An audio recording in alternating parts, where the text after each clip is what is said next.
લેક્ચર્સમાં અભ્યાસા digital platform પર. મિત્રો, આગળનો લેક્ચર તમે ડિજિટલ બોર્ડમાં ભણેલા છો ત્રિકોણમિતિય ગુણોત્તરનો જ. એમના જ થોડાક ટ્વિસ્ટેડ પ્રશ્નો હું તમને તમારી સમક્ષ રજૂ કરું છું. પહેલા તમે થોડી વાર પ્રશ્નો સામે આપીશ અને તમે જાતે સોલ્વ કરવાની મેક્સિમમ ટ્રાય પણ કરશો. થઈ જાય તો વેલ એન્ડ ગુડ, ન થાય તો કઈ મૂંઝાવાનું થોડું છે, આપણે સોલ્વ કરશું જ. બરાબર. તો પ્રશ્ન પહેલો એમાં લઈએ, જો sin a + sin b = l હોય, cos a + cos b = m હોય, તો cos a + b ની કિંમત કેટલી? કોની કિંમત જોઈએ છે? cos a + b ની કિંમત કેટલી? થોડુંક વિચારીને સોલ્વ કરવાની ટ્રાય કરો. તો સાથે મિત્રો આ લેવલનું સોલ્યુશન શું છે? સોલ્યુશન કઈ રીતે સોલ્વ થાય? તો મિત્રો sin a + sin b = l આપ્યું છે, તો મેં લખ્યું sin a + sin b = l. બરાબર ને? sin + sin નું સૂત્ર થાય 2 sin cos. 2 sin cos, બે ખૂણાનો સરવાળો ભાગ્યા બે ખૂણાની બાદબાકી ભાગ્યા 2 = l. આ થયું તમારું સમીકરણ નંબર 2. બરાબર છે? આ સમીકરણ નંબર 2 નું આ થયું. સમીકરણ નંબર બીજા માટે લ્યો, cos a + cos b = m. આવું તમને આપ્યું છે. cos + cos નું સૂત્ર થાય 2 cos અને cos. તો લખી નાખ્યું કે 2 cos અને cos. ફરીથી બે ખૂણાનો સરવાળો અને બે ખૂણાની બાદબાકીના ભાગ્યા 2. આ થયું તમારું સમીકરણ નંબર 2. બરાબર. હવે જુઓ તો આ સમીકરણમાં આ ઉડી જાય, આ ઉડી જાય એવું છે.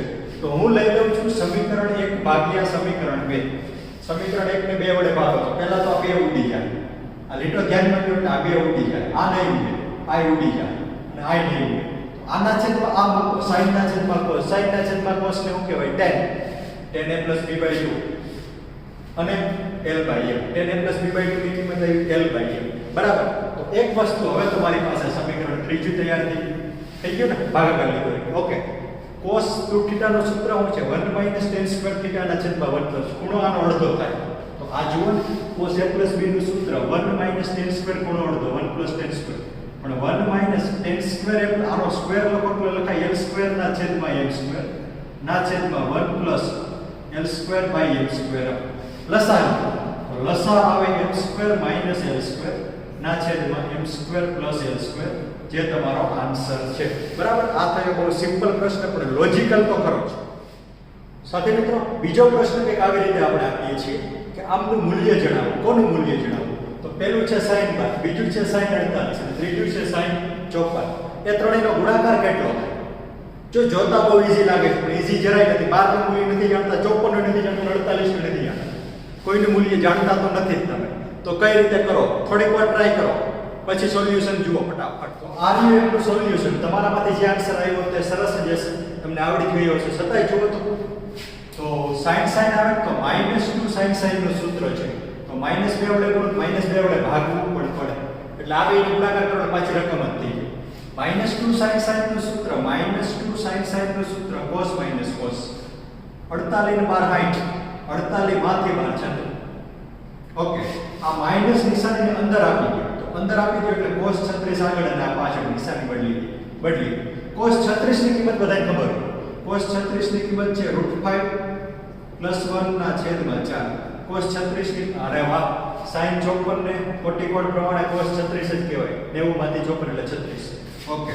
તો 1/2 m નું અહીંયા લસા લ્યો ને તો મારા ખ્યાલથી 4 નો આવે. બરાબર. તો આ થાય √5 + 1 અને -2 વડે ગુણવું પડે. અહીંયા એમનું એમ √5 + 1/4. તો છેદમાં જો અહીંયા બગડ્યું 4 × 4 × 2. તો છેદમાં તો કાંઈ નથી, છેદમાં છે 2 × 4 × 4. અહીંયા હું બધે અંશમાં મને દેખાય √5 - 1 એટલે બાજુમાં આવે √5 + 1. બરાબર ને? તો એ તો પગના બે અવયવ છે, a - b ને a + b. તો એને તો એમ ન લખાય કે √5 નો સ્ક્વેર - 1 નો સ્ક્વેર છેદમાં 2 × 4 × 4. √5 નો સ્ક્વેર થાય 5 માંથી 1 છેદમાં 2 × 4 × 4. તો એવું લખાય ને 4 ભાગ્યા 2 × 4 × 4. એમાં 4 ઉડી જાય તો 1 ના છેદમાં 4 × 2 8 આવે. એટલે આમનો જવાબ આવે 1 ના છેદમાં 8. સરસ મજાનો પ્રશ્ન છે, લોજિકલી છે, એટલે આપ પણ સોલ્વ કરવાની ટ્રાય કરશો, મેક્સિમમ પ્રેક્ટિસ કરશો, તમને પણ ઈઝી ટ્રીકથી આવડી જ જશે. ઓકે સાથે મિત્રો, એમના પછીનો પ્રશ્ન તમારી સમક્ષ રજૂ જ છે. જોઈ લો ફટાફટ. cosec 10 - √3 sec 10 ની કિંમત કેટલી? ખાલી જગ્યા પૂરો, ફટાફટ પૂરો. ટ્રાય કરો જે જાતે વિડિયો પોઝ કરીને ન આવડે તો હમણાં સોલ્યુશન પ્રગટ કરી જ દઉં છું તરત. તો RUM નો સોલ્યુશન થોડી ઘણી હિન્ટ. શું હિન્ટ છે? કોસેક ને કહેવાય 1/sin ખૂણો 10 √3 એમનું એમ. સેક ને કહેવાય 1/cos ખૂણો 10. બરાબર છે અહીંયા સુધી? ઓકે સર, બરાબર જ છે. હવે તો એનું મૂલ્ય કઈ રીતે મળે? તો મારા ખ્યાલથી હું બે હુકામ મૂકું એનું સ્ટાર્ટ અહીંયા ખબર પડશે. ઓકે, અહીંયા 1/2 ને √3/2 લખવું તો 2 વડે ગુણો અને 2 વડે ભાગો. 2 અંદર આપો એટલે 1 અને √3 થઈ જાય ભાઈ. ઓકે, હવે લસા લઈ લો. 1/2 એમનું એમ, √3/2 એમનું. cos 10 અહીંયા ગુણાકારમાં આવે, sin 10 ત્યાં આવે. એટલે આને કહેવાય લસા. બરાબર ને? હવે તમને ખબર અહીંયા cos છે તો અહીંયા sin લખાય. sin 30 ની કિંમત 1/2 થાય. 1/2 છે એ sin 30 ની કિંમત છે અને √3/2 છે એ cos 30 ની કિંમત છે. તો ફરીથી ધ્યાન આપો તો ક્યાં પહોંચ્યા આપણે? 2 sin α cos β cos α sin β, sin α cos β cos α sin β. તો લખાય sin α - β. હાલો થઈ ગયું એ પૂરું. નીચે જુઓ તો આગળ બગડું ખાલી હોય. જો આગળ 2 હોય તો 2 sin 10 અને cos 10 એ સૂત્ર થઈ જાય. તો અહીંયા 2 વડે ગુણો તો અહીંયા 2 વડે આ 2 ઉડાડી ગયો એટલે પાછું હતું એનું જ ઉપરનું સૂત્ર. અહીંયા 2 ગુણ્યા અને અહીંયા 2 ગુણ્યા. ઓકે, તો આ 2 ગુણ્યા 2 થઈ જાય 4. ઉપર આવે sin 20 અને નીચે 2 sin 10 cos 10 એને sin 20 જ કહેવાય. ડબલ ખૂણો sin 2θ. sin 20 ઉડી જાય, જવાબ આવે એક્ઝેક્ટ 4 લ્યો. આ પ્રશ્નનો જવાબ છે 4. આ પણ બહુ સિમ્પલ અને લોજિકલ ક્વેશ્ચન છે. ઓકે સાથે મિત્રો, એમના પછીનો પ્રશ્ન પણ તમારી સમક્ષ પ્રેઝન્ટ રિપ્રેઝેન્ટેડ છે. શું છે? cos θ - cos 3θ ના છેદમાં cos θ plus sin θ plus sin 3θ ના છેદમાં sin θ બરાબર કેટલા થાય? બરાબર છે. તો એમનો આન્સર પણ થોડો કંઈક વિચારો. વિડિયો પોઝ કરો, વિચારો અને લખો શું આવે છે. જો ન આવે તો સોલ્યુશન પણ પ્રગટ કરી જ દઉં છું. તો સાથે મિત્રો RUM નું સોલ્યુશન ગણાકાર. શું સોલ્યુશન કઈ રીતે કર્યું? તો આવો અહીં cos θ ને એમનો એમ રાખ્યો છે. cos 3θ નું સૂત્ર 4 cos cube θ - 3 cos θ. cos 3θ નું સૂત્ર 4 cos cube θ - 3 cos θ. cos θ એમનો એમ. sin θ એમનો એમ. sin 3θ નું સૂત્ર 34 3 sin θ - 4 sin cube θ ના છેદમાં sin θ.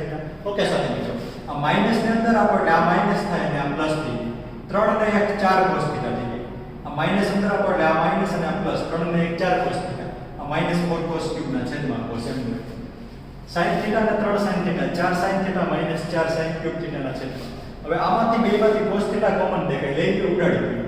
તો અહીંથી cos θ કોમન આવે તો અહીંયા 4 વધે cos સ્ક્વેર વધે. પ્લસ આમાંથી sin θ કોમન દેખાય, ખેંચી લ્યો તો 4 વધે -4 sin સ્ક્વેર.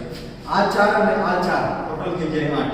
આ 4 એટલે અથડાણાની વાત નથી કરતો. આ 4 અને પહેલા 4 એટલે 8.